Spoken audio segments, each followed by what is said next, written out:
Magandang hapon po, ito ang News TV Live. Pinabura ng Sandigang Bayan ang mosyon ng prosekusyon na ipasuspindi si Senador Juan Ponce Enrile bilang mambabatas habang gumugulong ang paglilitis sa kanya sa kasong plunder at graft kaugnay ng pork barrel scam. Ipinag-utos din ng Sandigang Bayan na ilipat ng detention facility si Janet Lim Napoles mula sa Fort Santo Domingo sa Santa Rosa, Laguna patungong Camp Bagong Diwa sa Taguig. May report si Joseph Morong. Joseph.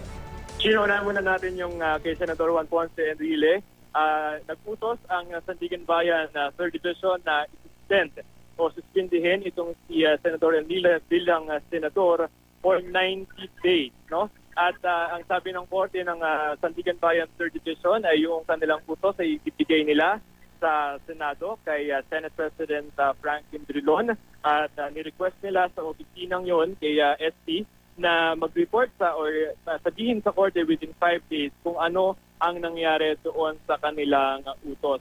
90 days yan, Chino, and after 90 days, that will be considered automatically lifted. Doon naman kay Janet Lim Napoles, sa kasalukuyan ay nandito siya sa 3rd Division Courtroom ng Sandigan Bayan. Apparently, kanina kasi dapat meron siyang bail hearing, no? Pero na-late siya. So she was here, she arrived here around lunchtime. Pero yung meron pala nag-aabang na utos mula sa Sandigan Bayan 3rd Division para sa kanya. At yan nga, yung sinabi mo kanina, na inuutusan ang PNP staff na may dala sa kanya ngayon na ilipat itong si Janet Lim Napoles mula doon sa sa Fort Santo Domingo sa Laguna, ilipat siya sa Camp Bagong Diwa sa Taguig. Yan ang utos ng korte at ayon dito kay Attorney Dennis Pulma, ang clerk of court ng 3rd Division ay ang korte lamang daw ay nagiging consistent sa kanilang mga utos na dapat ay yung mga akusado ay nananatili sa isang detention facility na nasa ilalim ng kontrol ng DJMP.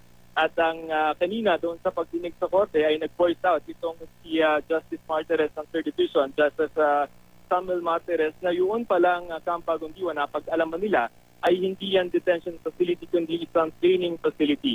So ang inuutos ng korte ngayon, ilipat itong si Napoles mula sa Camp Bagong Diwa sa Taguig kung saan yung kanyang detention ay presently held, transfer to Camp Bagong Diwa sa Taguig. Joseph, doon muna sa balita tungkol doon kay Senador Juan Ponce Enrile. May impormasyon ka na ba kung maipapatupad ito immediately yung kanyang suspension o may kailangan pang pagdaan ng proseso ito sa Senado? Alam mo, if it's from the perspective of the court, that is automatic.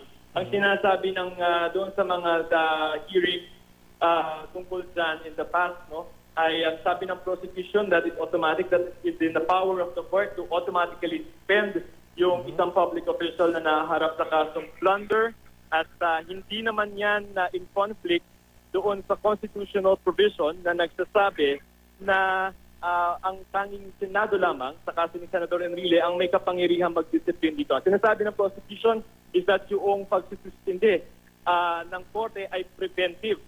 Yung nasa konstitusyon ay penalty. So magkaiba daw ng kapangyarihan yan at in this case dapat yung court yung mag-prevail. So from the perspective of the court, dapat ay automatic at suspended na may tuturing itong si Senador Enrile. Kaya ang hinihinga nila within 5 days from receipt of that order, yung Senate President, ng opisina ng Senate President, sa SP Senator Franklin Drilon, ng ulat kung ano ang nangyari doon sa kanilang order to suspend dito kay Senador Enrile. Sino?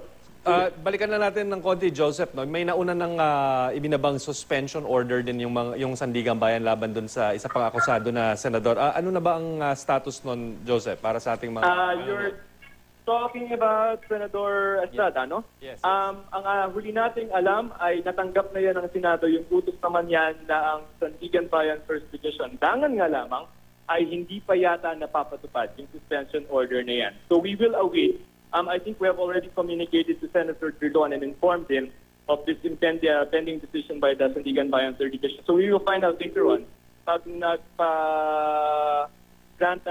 ng interview sa Senator Drilon kung ano yung magiging nalang direction.